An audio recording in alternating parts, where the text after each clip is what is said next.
السلام عليكم ورحمة الله وبركاته. بسم الله الرحمن الرحيم.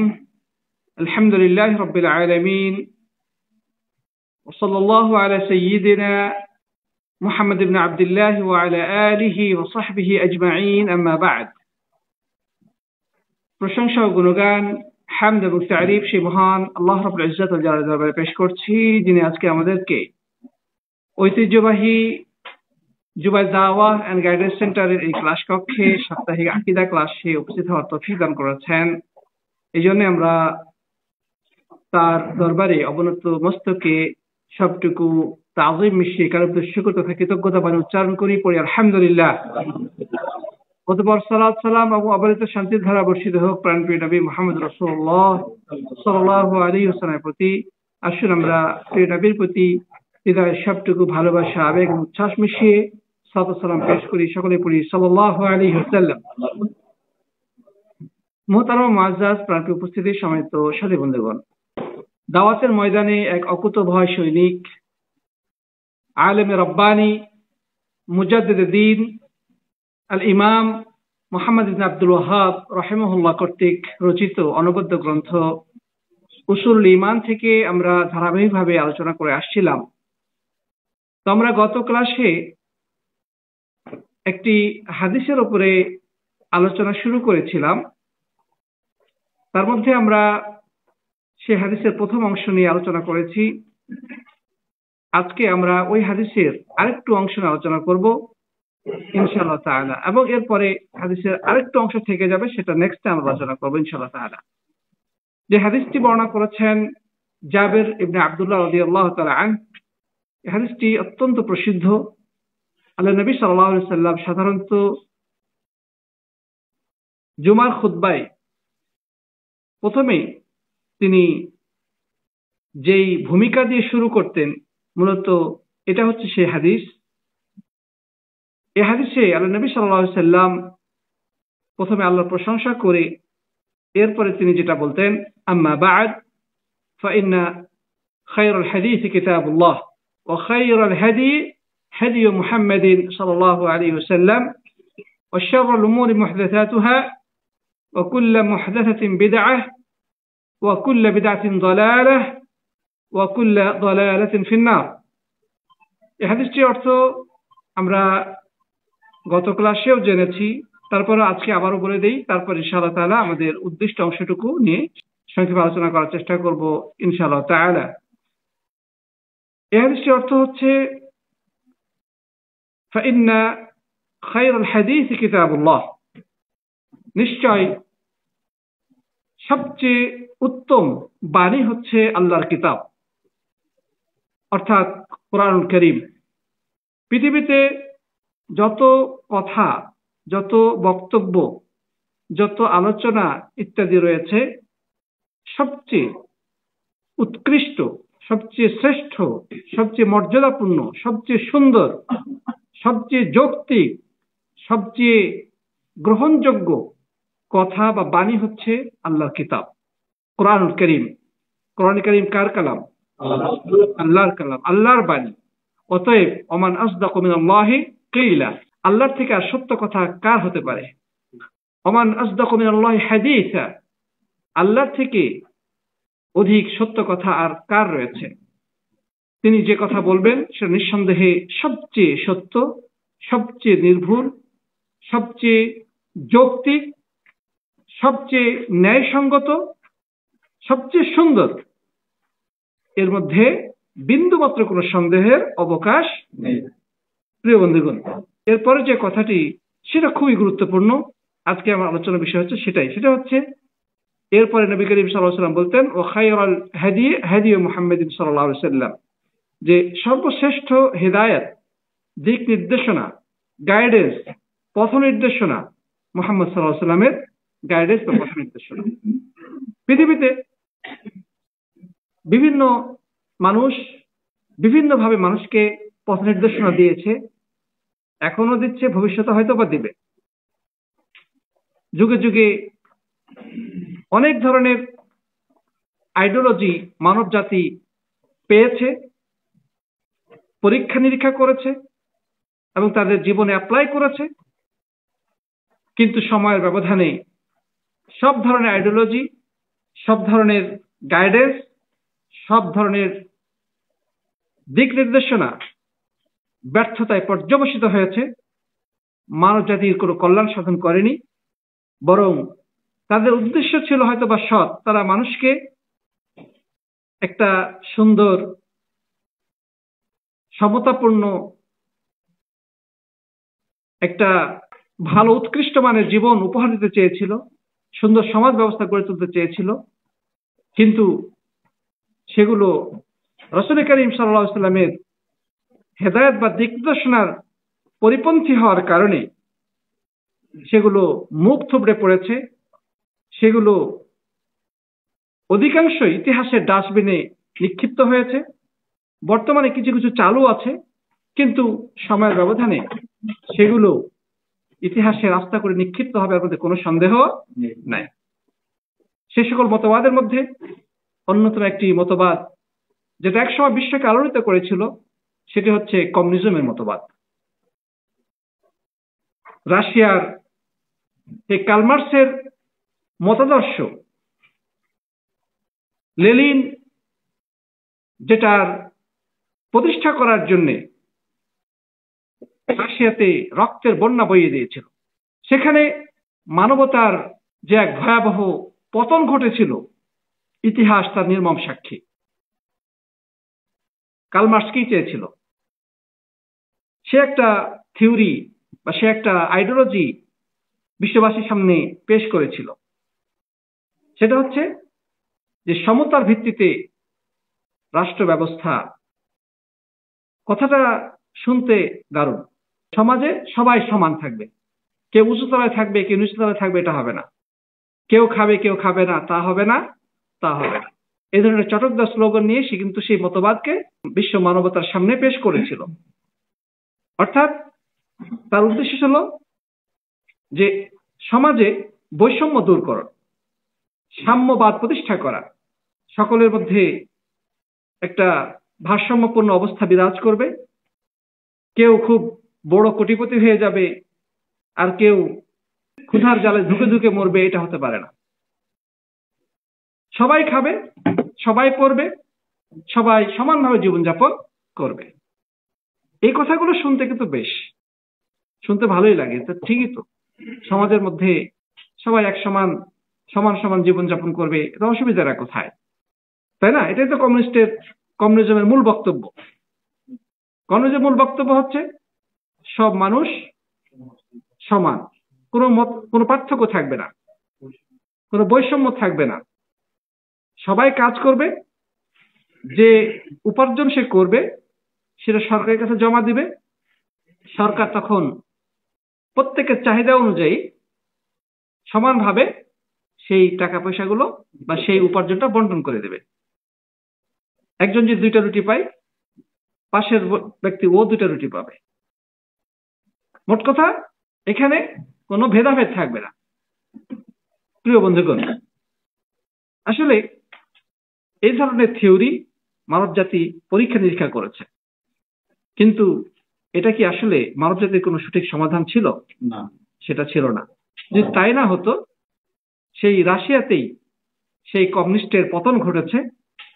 সেই লেনিনের মূর্তিকে 5 পয়সা দিয়ে মানুষ কিনতে চায় নাই, বরং তার লেনিনকে সেই রাশিয়ার মানুষেরা পদপৃষ্ট করে তারা ধ্বংস করেছে। সে রাশিয়াতে এখন সেই কমিউনিজমের আর প্রয়োগ হয় না। সেই চীন দেশে মাও সেতুং, সে একই ধারায় এ ধরনের একটা সমতাপূর্ণ রাষ্ট্র ব্যবস্থা গড়ে তুলতে চেয়েছিল, কিন্তু চীনে কি এখন সেই তথাকথিত সমাজতন্ত্র বা সাম্যবাদী বা সাম্যবাদ বা কমিউনিজম আছে? না, সেখানে এই মতবাদেরও কোনো মূল্য নেই। যদিও এখনো কিছু কিছু দেশে এগুলা কিছুটা ফলো করার চেষ্টা করে, কিন্তু বাস্তবে সেই কার্ল মার্কসের মতবাদ প্রতিষ্ঠিত হয় নাই বা সেগুলো তারা ফলো করে না। এখানে মানুষ নিজের মতো সম্পদ জমা করতেছে, উপার্জন করছে, সেখানে ধনী গরিবের ব্যবধান আছে, মানুষ নিজস্ব জায়গা জমি ক্রয় করছে। তো সব মিলিয়ে কথা হচ্ছে যে এই কমিউনিজমের একটা জোয়ার বয়ে গেছিল এক সময়, আমাদের দেশেও সেই জোয়ার আছড়ে পড়েছিল। আমাদের দেশের উচ্চ শিক্ষা প্রতিষ্ঠানগুলোতে, বিশ্ববিদ্যালয়গুলোতে অনেক মেধাবী তরুণরা ঢুকে পড়েছিল সেই তথাকথিত কমিউনিজমের মতাদর্শে। বড় বড় রাজনীতিবিদ যারা এখনো বেঁচে আছে, হয়তো অনেকেই ইসলামের রাজনীতি করছে কিংবা অন্যান্য রাজনীতির সাথে সম্পৃক্ত, খোঁজ না দেখা যাবে অধিকাংশই কিন্তু একসময় ছাত্র অবস্থায় তারা সেই কমিউনিজমের মতাদর্শে পুষ্ট ছিল। যাই হোক সাথী বন্ধুগণ, কিন্তু সময়ের ব্যবধানে সেই কমিউনিজমের পতন ঘটেছে। এর অস্তিত্ব পৃথিবীতে আর কোথাও নেই। যদিও তারা কিছুটা মুখে দাবি করে, সেটা কিন্তু দাবি পর্যন্ত বাস্তবে তার কোনো রূপায়ণ নাই। আপনারা সর্বহারা নামে একটা পার্টির নাম শুনেছেন? সর্বহারা। হ্যাঁ, এই সর্বহারাদের মূল আদর্শ কি? এরাও কিন্তু ওই সমাজবাদী বা সাম্যবাদী মতাদর্শের মানুষ। তারা বলতো যে সমাজে কেউ ধনী কেউ গরিব এটা হতে পারে না, সবাই সমান সমান থাকবে। এই জন্যে আমাদের এলাকায় একটা মানুষ ছিল, সে কি করত, সে রাত্রে ধনীর ধানের ক্ষেত থেকে ধান কেটে চুরি করে নিয়ে এসে গরিবের বাড়িতে দিয়ে আসতো। কত বড় মানে মানবতার কল্যাণ নিবেদিত প্রাণ, যে ধনীর ধান চুরি করে গরিবের বাড়িতে দিয়ে আসতো। প্রিয় বন্ধুগণ, এটা নানা কারণে ব্যর্থতার পরিচয় দিয়েছে বা নানা কারণে এটি মুখ থুবড়ে পড়েছে। এর অন্যতম একটি কারণ হলো যে কমিউনিস্ট বা কমিউনিজম মানুষের যোগ্যতা, মানুষের মেধা, মানুষের পরিশ্রমকে মূল্যায়ন করেনি। একজন মানুষ যে ছাত্র অবস্থায় প্রচুর পরিমাণ পরিশ্রম করেছে, অনেক কষ্ট করে লেখাপড়া করেছে, সে ভালো মানের ডাক্তার হয়েছে, ইঞ্জিনিয়ার হয়েছে, সে আর্কিটেকচার হয়েছে, সে কম্পিউটার সায়েন্স নিয়ে পড়াশোনা করে অনেক উন্নতি লাভ করেছে। তাহলে যেই লোকটা লেখাপড়া এবং এত কষ্ট এবং ত্যাগের বিনিময়ে যোগ্যতা অর্জন করেছে, তার উপার্জন, এবং যেই লোক লেখাপড়া করে নাই, শয়তানি বর্ণামি করে বেরিয়েছে, দুষ্টামি করে সময় কাটিয়েছে, পড়াশোনা ঠিক মতো করে নাই, ফলে কি হয়েছে, পরীক্ষায় 0 পেয়েছে, ভালো রেজাল্ট করতে পারে নাই, যার কারণে সে কোনো ভালো পদেও যেতে পারে নাই। তাহলে এখন যদি আপনি বলেন যে উভয়কে সমান দৃষ্টিতে দেখা হবে, সেটা কি সম্ভব? তাহলে এখানে এই যে মেধাবী, এই যে পরিশ্রমী, এই যে প্রচুর পরিমাণ ত্যাগ স্বীকার করে জীবনকে এ পর্যায়ে নিয়ে গেছে, তার সাথে আপনি ওই অলস মূর্খ ওইকে আপনি একাকার করে দিলেন। এটা দ্বারা মানুষের প্রকৃত মূল্যায়ন কোনোভাবে হতে পারে না। সবাই টাকা পয়সা উপার্জন করে সরকারকে জমা দিবে, আর সরকার সেগুলো সমানভাবে খরচ করবে। তার মানে কি মানুষ কি রোবট? হ্যাঁ, মানুষের কোনো অধিকার বলতে কিছু নাই। মানুষ শুধু রোবটের মতো কাজ করবে, আর যে উপার্জন হবে সেটা সরকার জমা নিবে এবং সবার জন্য রুটি ভাগ করে দেবে। এটা কোনো কথা হতে পারে? এর দ্বারা মানুষের যোগ্যতাকে, মানুষের সম্মানকে অবমূল্যায়ন করা হয়েছে। অতএব এটা কোনো যৌক্তিক মতবাদ হতেই পারে না। প্রিয় বন্ধুগণ, আবার যদি আমরা দেখি ক্যাপিটালিজম বা পুঁজিবাদের দিকে, তারা দেখবো কি তাদের কথা হচ্ছে সম্পূর্ণ বিপরীত। তাদের মতাদর্শ হচ্ছে আর বিপরীত। তুমি যা খুশি তাই করো, তুমি যত পারো অর্থ উপার্জন করো। একজন পুঁজিবাদী, তার দৃষ্টিভঙ্গি শুধু অর্থ। সে বৈষয়িক চিন্তা থেকে শুধু অর্থ উপার্জন করবে। সে 10 তলা, 20 তলা, 30 তলা, 50 তলা বিল্ডিং নিয়ে বসবাস করবে, কিন্তু তার ওই 50 তলা বিল্ডিং এর নিচে কুড়ে ঘরে একটা মানুষ যদি না খেয়েও মরে যায়, তার প্রতি তার কোনো দায় দায়িত্ব নেই। হ্যাঁ, সে যদি দেয় ইচ্ছা করে সেটা তার ব্যাপার, কিন্তু আবশ্যিকভাবে তার কোনো দায় দায়িত্ব নাই।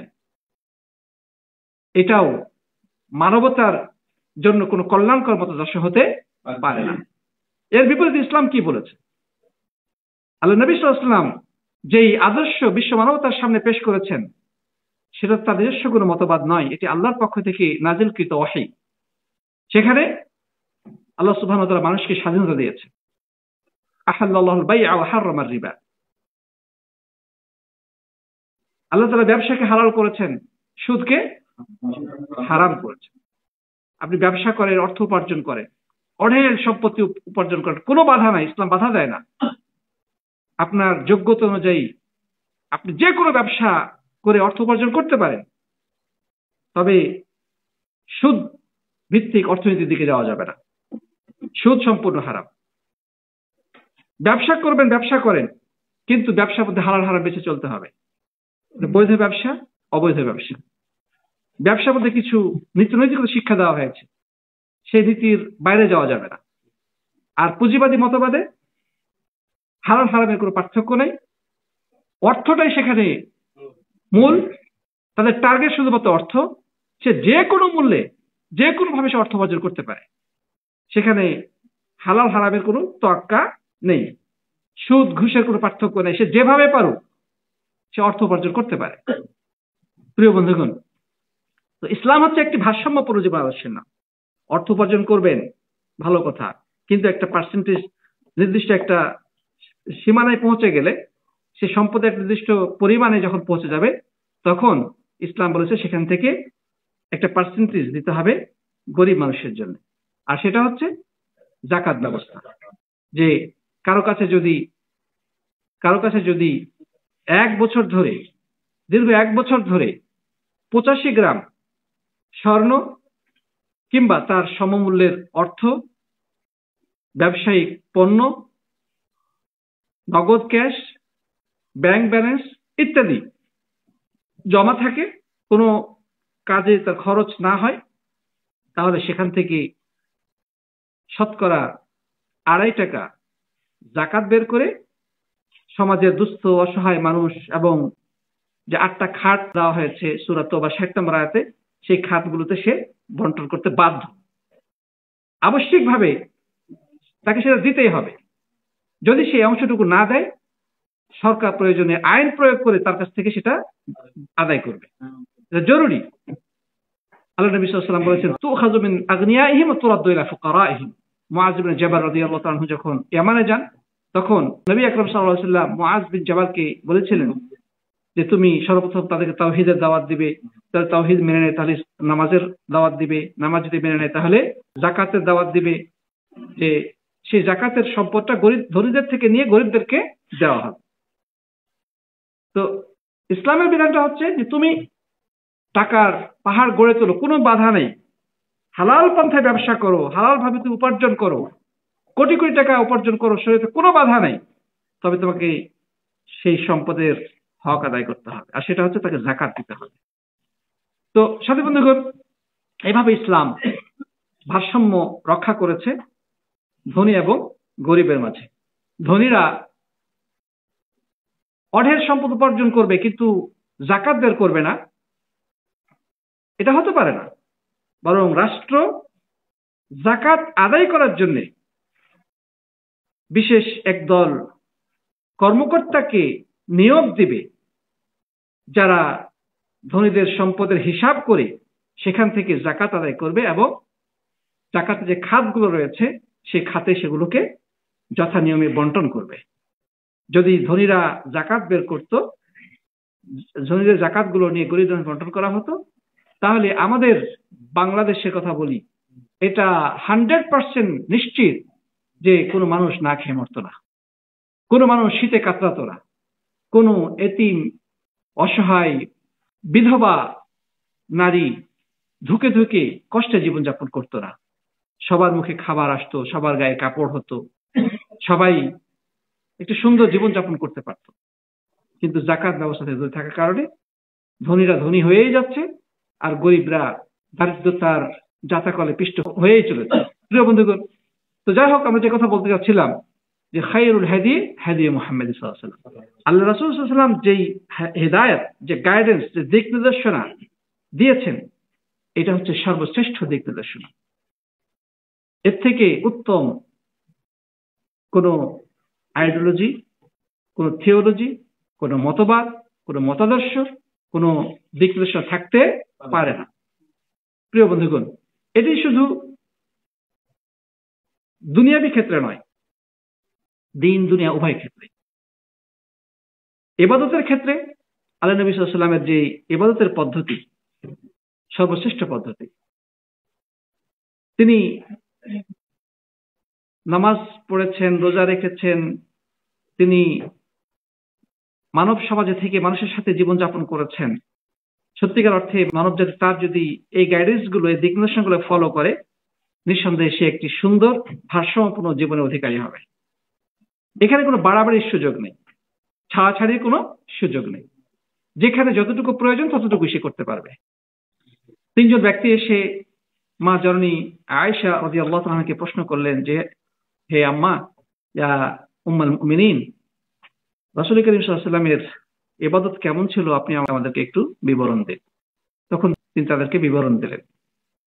কিন্তু তারা এই বিবরণ শুনে মনে হলো যে ইবাদত খুবই কম, আল্লাহ রাসূল খুব কম ইবাদত করতেছেন। তো তিনজনের মধ্যে একজন বলল যে, আমি সিদ্ধান্ত নিয়েছি আমি নফল রোজা কোনোদিনই ছাড়বো না, আমি সারা বছর নফল রোজা করে যাব।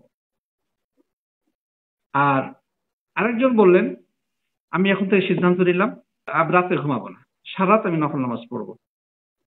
আরেকজন বললেন যে, এখন থেকে সিদ্ধান্ত নিলাম আমি তো এখনো বিয়ে শাদী করি নাই, তবে বিয়ে শাদী করবো না, জীবনে বিয়ে করবো না। আল্লাহ নবী সাল্লাল্লাহু আলাইহি ওয়াসাল্লাম ঘর থেকে তাদের কথাগুলো শুনছিলেন। তিনি বের হয়ে আসলেন। তারপর তিনি বললেন, তোমরা কি যেন বলা বলি করছিলে? তখন একজন বললেন যে, হে রাসূল, আমি যেটা বলছিলাম যে আমি আর কখনোই কোনোদিনই রোজা ছাড়বো না, প্রতিদিন আমি নফল রোজা রাখবো। আর আরেকজন বললেন যে আমি সারা রাত ধরে নফল নামাজ পড়বো, রাত্রে ঘুমাবো না। আরেকজন বললেন আমি বিয়ে শাদী করবো না, আমি বৈরাগ্য জীবন যাপন করবো। নবী আকরাম সাল্লাল্লাহু আলাইহি ওয়াসাল্লাম কি বললেন যে, দেখো আমি হচ্ছি আল্লাহর নবী, আমি আল্লাহকে সবচেয়ে বেশি ভালোবাসি, সবচেয়ে বেশি ভয় করি, কিন্তু আমি সুম ওয়া ইফতার, আমি রোজা রাখি আবার রোজা ছেড়েও দেই। বা উসাল্লি ওয়া আনাম, আমি রাতের কিছু অংশ নামাজ পড়ি আবার ঘুমাই। ওয়া আনা আতাযাওয়াজু নিসা, আমি একাধিক স্ত্রীর সাথে বিবাহ বন্ধনে আবদ্ধ হয়েছি। সুবহানাল্লাহ। তো ফামান রাগিবা আন সুন্নতি ফালাইসা মিন্নি, কেউ যদি আমার সুন্নাহ বা আমার আদর্শ থেকে মুখ ফিরিয়ে চলে, সে আমার উম্মতের অন্তর্ভুক্ত হয়। সুবহানাল্লাহ। তার মানে আল্লাহ নবী সাল্লাল্লাহু আলাইহি ওয়াসাল্লাম এখানে যেটা করেছে ভারসাম্যপূর্ণ একটা দিক নির্দেশনা, একটা ভারসাম্যপূর্ণ নীতির উপরে পরিচালিত হয়েছেন। রাত্রে একটা মানুষের ঘুমের প্রয়োজন আছে না নেই? ঘুম ছাড়া জীবন আমাদের অচল। তো নিজেকে কষ্ট দিয়ে সারা রাত নির্ঘুম থাকার কোনো অর্থ হয় না। আল্লাহ নবী সাল্লাল্লাহু আলাইহি ওয়াসাল্লাম কিছু অংশ ঘুমাতেন, আবার কিছু অংশ ইবাদত বন্দেগীতে তিনি কাটাতেন। এটা হচ্ছে ভারসাম্যপূর্ণ জীবন। আল্লাহ নবী সাল্লাল্লাহু আলাইহি ওয়াসাল্লাম রোজা রেখেছেন, আবার নফল রোজা মাঝে মাঝে ছেড়েছেন। বরং তিনি বলেছেন, আফদালুস সিয়ামি সাওমু দাউদ, পদ্ধতিগতভাবে সবচেয়ে উত্তম সওমের পদ্ধতি হচ্ছে দাউদ আলাইহিস সালামের সওমের পদ্ধতি। অর্থাৎ দাউদ আলাইহিস সালাম যেভাবে রোজা রাখতেন, যেই পদ্ধতি ফলো করতেন, সেটা হচ্ছে সবচেয়ে উত্তম পদ্ধতি। সেটা হচ্ছে কি, কানা ইয়াসুমু ইয়াওমান ওয়া ইফতিরু ইয়াওমান, যে তিনি একদিন রোজা রাখতেন, একদিন রোজা রাখতেন না, একদিন রোজা রাখতেন, একদিন রোজা রাখতেন না। এই জন্য হাদিসে সবে বিসাল নিষিদ্ধ। বিসাল মানে হচ্ছে ধারাবাহিকভাবে কন্টিনিউয়াসলি রোজা রাখা, এটা নিষিদ্ধ। প্রিয় বন্ধুগণ, তো আল্লাহ নবী সাল্লাল্লাহু আলাইহি ওয়াসাল্লাম তিনি ছিলেন সবচেয়ে আল্লাহকে ভয়কারী, সবচেয়ে বেশি ইবাদত গুজার, সবচেয়ে আল্লাহকে অধিক ভালোবাসতেন। নাকি আমরা তার থেকে বেশি ভালোবাসি? নাকি আমরা তার থেকে বেশি আল্লাহকে ভয় করি? নাকি আমরা তার থেকে বেশি জানি আল্লাহ সম্পর্কে? অবশ্যই না, তাই না? অতএব আমরা যদি তার আদর্শ থেকে বিচ্যুত হয়ে বাড়াবাড়ি করি, তাহলে রাসূল করিম সাল্লাল্লাহু আলাইহি ওয়াসাল্লাম কি বলেছেন? ফালাইসা মিন্নি, সে আমার আদর্শ থেকে বিচ্যুত, সে আদর্শের বাইরে। আল্লাহ সাল্লাল্লাহু আলাইহি ওয়াসাল্লাম স্ত্রী ছিল। ভাই, এই পৃথিবীটাতেও আল্লাহ সুবহানাহু ওয়া তাআলা এভাবেই সৃষ্টি করেছেন, এভাবেই এই পৃথিবীতে বনি আদমের আবির্ভাব ঘটেছে। স্বামী স্ত্রী মিলনের মাধ্যমে পৃথিবীতে বনি আদম ছড়িয়ে পড়েছে। তো যদি মানুষ বিয়ে থেকে দূরে থাকে, তাহলে পৃথিবীটা আবাদ হবে কিভাবে? সবাই যদি বৈরাগ্যবাদ গ্রহণ করে বসে থাকে, জঙ্গলে বসবাস করে, তাহলে এই সমাজটা কে পরিচালনা করবে? মানুষকে কে দিনের তালিম দেবে, কে এই সমাজটাকে সুপথে পরিচালিত করার জন্য দায়িত্ব গ্রহণ করবে। লা রাহবানিয়াতা ফিল ইসলাম, ইসলামের মধ্যে কোনো বৈরাগ্যবাদ নেই। ইসলামের মধ্যে সমাজ ছেড়ে, দেশ ছেড়ে, দায়িত্ব ছেড়ে যে জঙ্গলে বসবাস করবেন, পাহাড়ে গিয়ে বসবাস করবেন, মরুভূমিতে গিয়ে বসবাস করবেন, ইসলামী অনুমতি দেয় না। সমাজে আপনাকে থাকতে হবে। It's your responsibility to your society. আপনার সমাজে আপনার দায়িত্ব আছে। আপনি দেখলেন যে চলতে পথে একটা মানুষ অন্যায় করছে, আপনি তাকে বাধা দেন, তাকে দাওয়াত দেন, তাকে বুঝান, তাকে তালিম দেন। মানুষের মধ্যে ভুল ত্রুটি হতেই পারে, সংশোধন করতে হবে। আপনি যদি সব ছেড়ে দিয়ে দূরে থাকেন সেটা কিন্তু হবে না। আল্লাহ নবী সাল্লাল্লাহু আলাইহি ওয়াসাল্লাম নবুয়ত প্রাপ্তির আগে তিনি গারে হেরাতে অবস্থান করতেন, কিন্তু যেদিন থেকে নবী হয়েছে এরপরে দ্বিতীয়বার একদিনের জন্য তিনি গারে হেরাতে যান নাই। তো যারা বর্তমানে বৈরাগ্যবাদিতা শিক্ষা দেয়, বলছে গারে হেরার উদাহরণ দিয়ে যে নবী সাল্লাল্লাহু আলাইহি ওয়াসাল্লাম সমাজ ছেড়ে দিয়ে তিনি হেরা পর্বতে ছিলেন, ওখানে তিনি ধ্যানমগ্ন থাকতেন, এই জন্য সেখানে যে মুরাকাবা, আল্লাহ নবী মুরাকাবা করতে, মুরাকাবার শিক্ষা দেয়, আছে না নাই? একদল মানুষ যারা সুফিবাদে বিশ্বাসী, তারা এই গারে হেরার উদাহরণ দিয়ে তারা মানুষকে সমাজ, দেশ এবং সব ধরনের পরিবার দায়িত্ব থেকে দূরে সরে গিয়ে ওই বনে জঙ্গলে পাহাড়ে পর্বতে থাকার দীক্ষা দিয়ে থাকে। তারা গারে হেরা উদাহরণ দেয়। আরে ভাই, আল্লাহ নবী সাল্লাল্লাহু আলাইহি ওয়াসাল্লাম গারে হেরাতে কয়েকদিন ছিলেন, কিন্তু সেটা নবুয়ত প্রাপ্তির আগ পর্যন্ত, যেই মুহূর্ত থেকে তিনি নবী হয়েছিলেন, যেদিন থেকে তিনি নবী হয়েছিলেন, সে নবী হওয়ার পরে, অর্থাৎ তিনি যদি ইকরা বিসমি রাব্বিকাল লাযী যখন তার উপর নাযিল হলো, তারপর সেই পাহাড় থেকে নেমে আসলেন, ঠিক না ঠিক? এরপরে জিন্দেগিতে দ্বিতীয় দিন ওই পাহাড় থেকে ফেরত যান। সুবহানাল্লাহ। এমনকি কোন সাহাবী থেকেও প্রমাণিত হয়নি যে তারা ওই হেরা পর্বতে গিয়ে ধ্যানমগ্ন থেকেছে বা ওখানে গিয়ে নামাজ পড়েছে, এটা প্রমাণিত হয় নাই। তাহলে এটা কিভাবে দলিল হতে পারে সমাজ, দেশ, পরিবার সবকিছু ছেড়ে পাহাড়ে জঙ্গলে বসে ধ্যানমগ্ন থাকার, মুরাকাবা করা?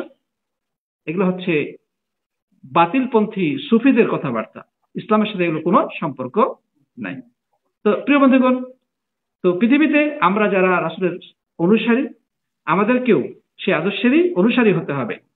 আল্লাহ নবী সাল্লাল্লাহু আলাইহি ওয়াসাল্লাম যুবকদের উদ্দেশ্যে কি বলেছেন? ইয়া মা'আশারাশ শাবাব মান ইসতাতা'a মিনকুমুল বাআতা ফালইয়াতাযাওয়াজ।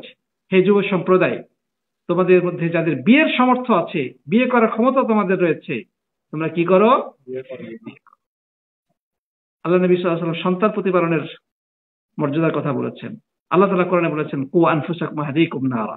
তোমরা নিজেদেরকে জাহান্নামের আগুন থেকে বাঁচাবে, পাশাপাশি তোমাদের স্ত্রী পরিবার, সন্তান সন্ততিকে জাহান্নামের আগুন থেকে বাঁচাবে। বলা হয়নি যে স্ত্রী পরিবার ছেড়ে তুমি যে বৈরাগ্যবাদ জীবনযাপন করো।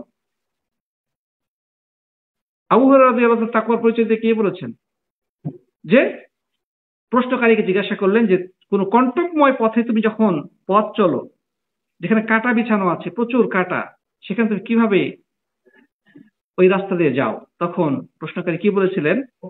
যে খুব সতর্কতার সাথে পা ফেলি যেন কাঁটা এসে আমার কাপড় ছিঁড়ে না দেয়, আমার শরীরে বিদ্ধ না করে, শরীরকে রক্তাক্ত না করে। তখন আবু হুরায়রা রাদিয়াল্লাহু আনহু বললেন যে যাকাত তাকওয়া, এটার নামই হচ্ছে তাকওয়া। এই পঙ্কিল সমাজে আমাকে থাকতে হবে। এই সমাজে চলতে গেলে পাপাচার, অন্যায় অপকর্মের হাতছানি আমাকে ডাকবে, কিন্তু আমাকে খুব সতর্কতার সাথে পা ফেলে ফেলে আগাতে হবে, যেন পাপ পঙ্কিলতা আমাকে কলুষিত না করে। যদি ভুল হয়েও যায়, আল্লাহ তাআলা আমাদের তওবার ব্যবস্থা রেখেছেন। আল্লাহর কাছে তওবা করলে আল্লাহ তাআলা বান্দাকে ক্ষমা করে দেন। তো সাথী বন্ধুগণ, যে কথা বলছিলাম যে এই সমাজকে ছেড়ে সবকিছু থেকে মুখ ফিরিয়ে নিয়ে আল্লাহওয়ালা হওয়ার কোনো সুযোগ ইসলামে নেই। আপনাকে এই সমাজেই থাকতে হবে, এই পঙ্কিল সমাজে বসবাস করতে হবে এবং এই পঙ্কিলতার বিরুদ্ধে মানুষকে সচেতন করতে হবে, দাওয়াত দিতে হবে, সংশোধনের কাজ করতে হবে। এতে আপনার মর্যাদা বৃদ্ধি পাবে। কেউ আপনাকে কষ্ট দিলে ধৈর্য ধারণ করবেন, মানুষকে দিনের পথে ডাকবেন এবং ধৈর্য ধারণ করবেন। ওয়াতাওয়াসাউ বিল হাক্কি ওয়াতাওয়াসাউ বিস সাবর। আল্লাহ তাআলা কি বলেছেন? যে প্রত্যেকটি মানসিক ক্ষতিগ্রস্ত, তবে চারটা কাজ যাদের মধ্যে আছে তারা ছাড়া। ওয়াল আসরি ইন্নাল ইনসানা লাফি খুসর ইল্লাল্লাযিনা আমানু।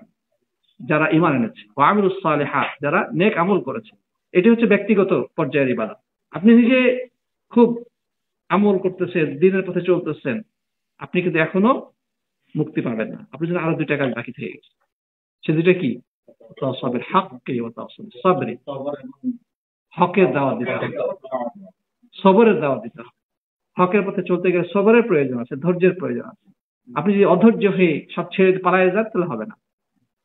সবরের সাথে, ধৈর্যের সাথে আপনাকে দাওয়াত দিতে হবে। কেউ আপনার বিরুদ্ধে কথা বললে আপনি সাথে প্রতিশোধ পরায়ণ হয়ে যাবেন না, সবর করেন, ধৈর্য ধারণ করেন। নবীগণ যুগে যুগে কষ্ট করেছেন, ত্যাগ স্বীকার করেছেন, তাদেরকে অনেক কষ্ট দিয়েছে, তারা ধৈর্য ধারণ করেছেন, সবর করেছেন। প্রিয় বন্ধুগণ, অতএব আমরা নিজে নিজে ঈমান আমল সংশোধন করে একাকী চলে যাব এই ধরনের চিন্তা সুযোগ নেই। আমাদেরকে আমল পাশাপাশি দাওয়াতি কাজে আত্মনিয়োগ করতে হবে, ধৈর্য ধারণ করতে হবে, তবেই আমরা সফলতা অর্জন করতে পারব। প্রিয় বন্ধুগণ, বর্তমানে অনেক সুফিবাদী আছে যারা মনে করে যে ইবাদত করতে করতে জীবনে একটা পর্যায়ে, ইবাদত করতে করতে একটা পর্যায়ে তখন আর ইবাদত করা, তার ইবাদত করা লাগে না, দরজায়ে কামাল তাক পৌঁছ গিয়া। যদি কেউ এ ধরনের বিশ্বাস করে, সে কি মুসলিম থাকবে? না, সে ইসলাম থেকে বহিষ্কৃত, কাফের, মুরতাদ হিসেবে পরিগণিত হবে। ইমাম ইবনে তাইমিয়া রাহিমাহুল্লাহ বলেছেন, কেউ যদি মনে করে, কেউ যদি বিশ্বাস করে যে কারো জন্যে নবী সাল্লাল্লাহু আলাইহি ওয়াসাল্লামের শরীয়ত থেকে বের হওয়ার কোনো সুযোগ রয়েছে, তাহলে সে কাফের এবং মুরতাদ। তার শাস্তি হচ্ছে মৃত্যুদণ্ড। তবে তার আগে তওবা করার আহ্বান জানানো হবে, তাকে বলা হবে তুমি আগে তওবা করো, যদি তওবা করে তো আলহামদুলিল্লাহ বেঁচে গেল। কিন্তু সে যদি তওবা না করে তাহলে তার শাস্তি কি? মৃত্যুদণ্ড। ইসলাম ভঙ্গের অন্যতম একটি কারণ হচ্ছে এটা।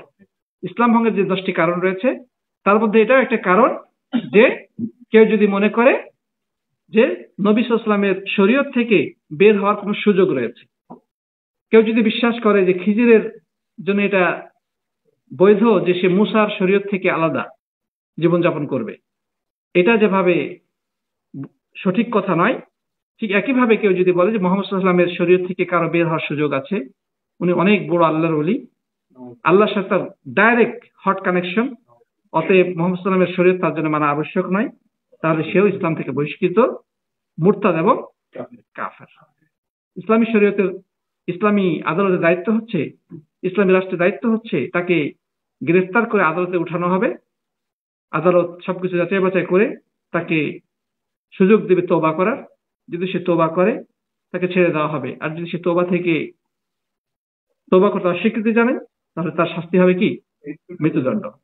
প্রিয় বন্ধুগণ, এখানে একটা প্রশ্ন, যে আল্লাহ নবী সাল্লাল্লাহু আলাইহি ওয়াসাল্লামের পথ নির্দেশনা আমাদেরকে মানতে হবে। কোরআনে বিভিন্ন আয়াত রয়েছে ব্যাপারে, আমরা আসলে সেই আয়াতগুলো সবগুলো এখানে আলোচনা করতে যাব না। আল্লাহ কোরআনে বিভিন্ন জায়গায় বলেছেন, কুল ইন কুনতুম তুহিব্বুনাল্লাহ ফাত্তাবিউনি, যে তোমরা যদি আল্লাহকে ভালোবাসো তাহলে আমার ইত্তেবা করো, অনুসরণ করো, তাহলে ইউহিব্বুকুমুল্লাহ ওয়া ইয়াগফির লাকুম যুনুবাকুম, তাহলে আল্লাহ তোমাদেরকে ভালোবাসবেন এবং তোমাদের গুনাহগুলোকে মোচন করবেন। এরকম ইত্তেবা সংক্রান্ত বহু আয়াত রয়েছে, এগুলা আমরা বিভিন্ন সময় শুনে থাকবো। কিন্তু এখানে একটা গুরুত্বপূর্ণ প্রশ্ন হলো যে নবী করিম সাল্লাল্লাহু আলাইহি ওয়াসাল্লামের হেদায়েত বা তার দিক নির্দেশনা, গাইডেন্স, এটা হচ্ছে সর্বশ্রেষ্ঠ। তো এই বিষয়টি, এটা কি দুনিয়াবী ক্ষেত্রেও প্রযোজ্য? আমরা এর আগে যেটা বলেছি সেটা হচ্ছে যে ইবাদতের ক্ষেত্রে, আকীদার ক্ষেত্রে, আহকামের ক্ষেত্রে আল্লাহর নবীর আদর্শের বাইরে কোনো যাওয়ার কোনো সুযোগ নাই। কিন্তু দুনিয়াবী যে বিষয়গুলো আছে সেগুলোর ক্ষেত্রেও কি রাসূল করিম সাল্লাল্লাহু আলাইহি ওয়াসাল্লামের মানে আদর্শ বা তার দিক নির্দেশনা, এগুলো মেনে চলা আমাদের জন্য আবশ্যক কি না, এটা একটা প্রশ্ন। দুনিয়াবী ক্ষেত্রে বলতে কি? যেমন পোশাক আশাক, খাওয়া দাওয়া, চলাফেরা, এই সকল ক্ষেত্রে আসলে আদর্শকে পরিপূর্ণ মেনে চলা আবশ্যক কিনা। কি বলবেন?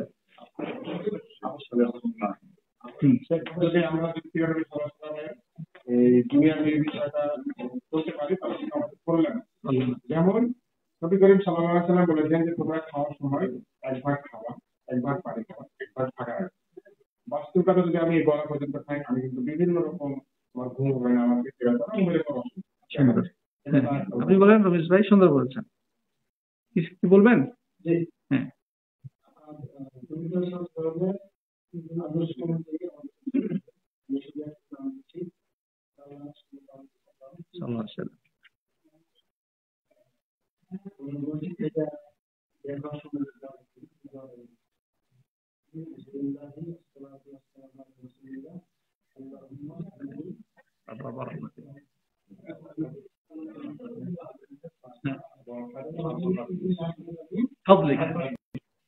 ধন্যবাদ। তো আপনি যেটা বলেছেন এটা মূলত ইবাদতের ক্ষেত্রে, যেহেতু এটা একটা ইবাদত, হ্যাঁ, কিন্তু আমরা যেটা, আমাদের যেটা প্রশ্ন ছিল সেটা হচ্ছে দুনিয়াবি বিষয়। হ্যাঁ,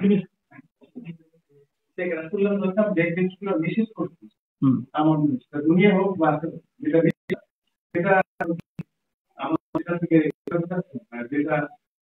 তিনি বলছেন যে আপনার যে উপদেশমূলক যে করলে ভালোই হবে, আরেকটা হলো করতেই হবে। এই দুটা যদি পার্থক্য করতে পারি, তো যেটা করার জন্য, যেমন জমি চাষ করা, এটা আমি এখন টেকনোলজি দিতে পারি, নতুন টেকনোলজি, এখানে তার কোনো উইয়ারি ছিল যে এইভাবেই করতে হবে। খুব সুন্দর একটা ভালো পয়েন্ট বলেছেন। হ্যাঁ, লেনদেনের ক্ষেত্রে, হ্যাঁ, সাইফুল ভাই কিছু বলবেন?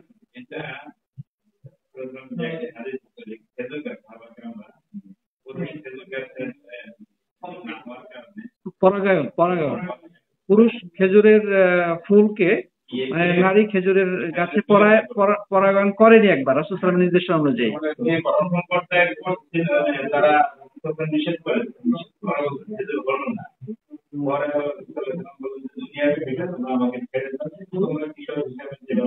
দুনিয়া বিষয়ে তোমরা আমার থেকে বেশি জানো।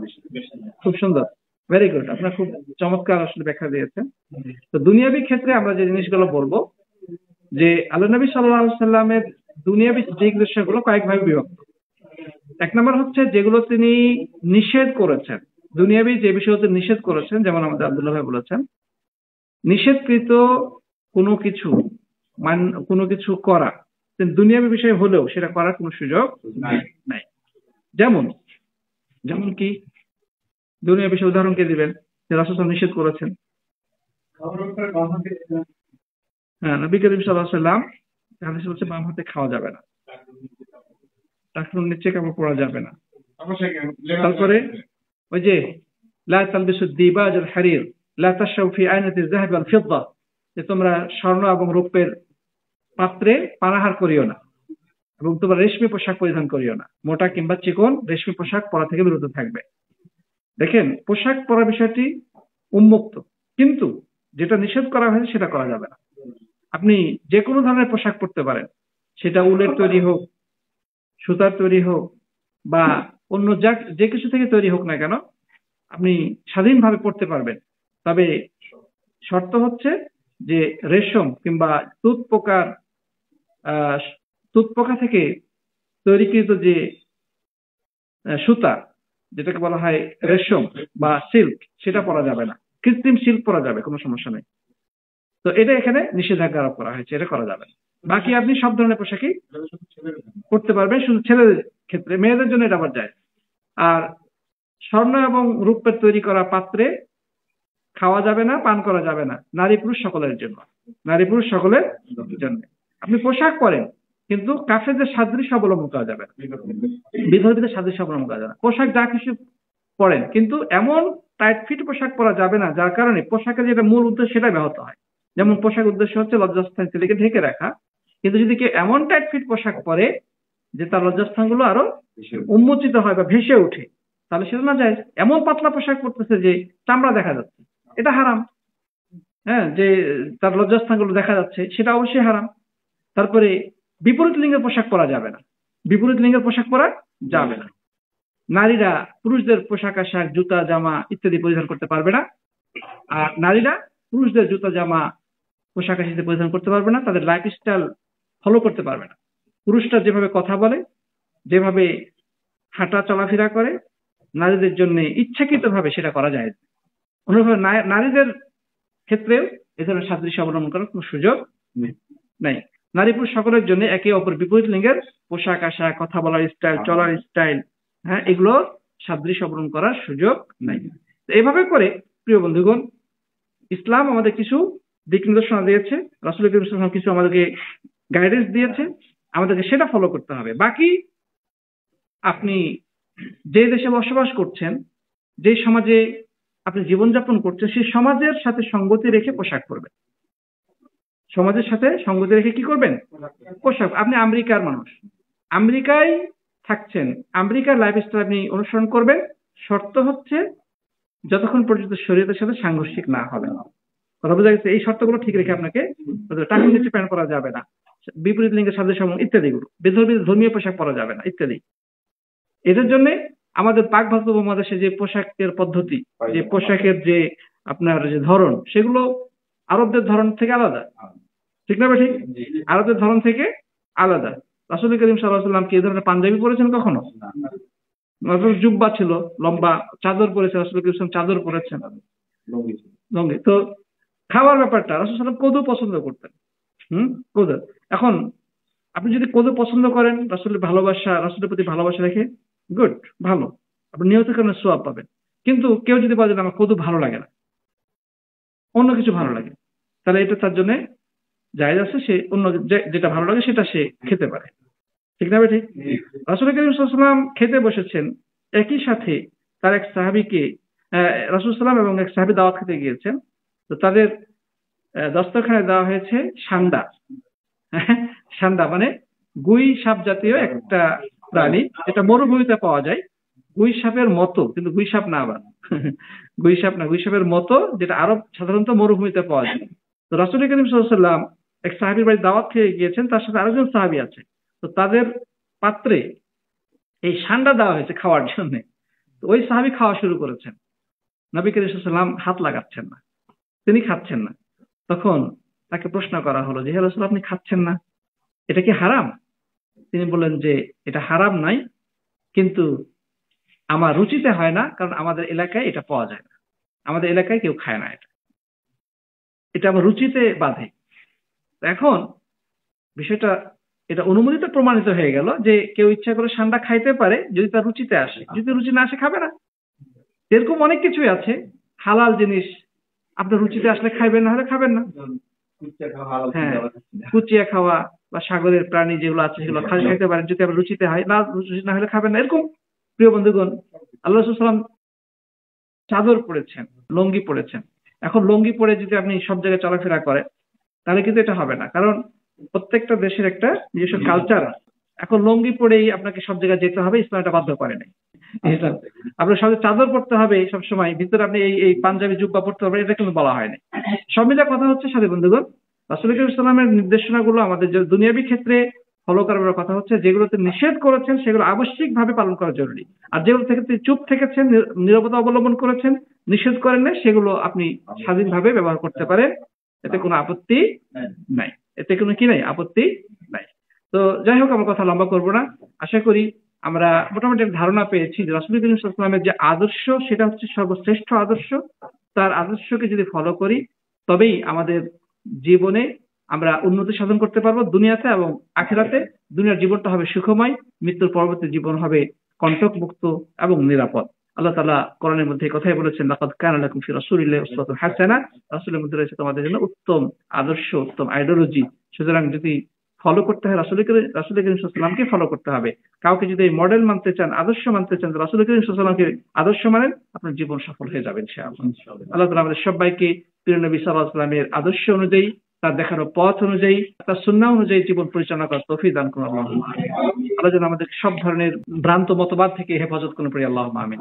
সবাইকে অনেক অনেক ধন্যবাদ জানিয়ে আজকের আলোচনা এখানে সমাপ্ত করছি। জাযাকুমুল্লাহু খাইরান। হাদা সাল্লাল্লাহু আলা নবিয়িনা মুহাম্মদ ওয়া আলা আলিহি ওয়া সাহবিহি আজমাইন। আসসালামু আলাইকুম ওয়া রাহমাতুল্লাহি ওয়া বারাকাতুহু।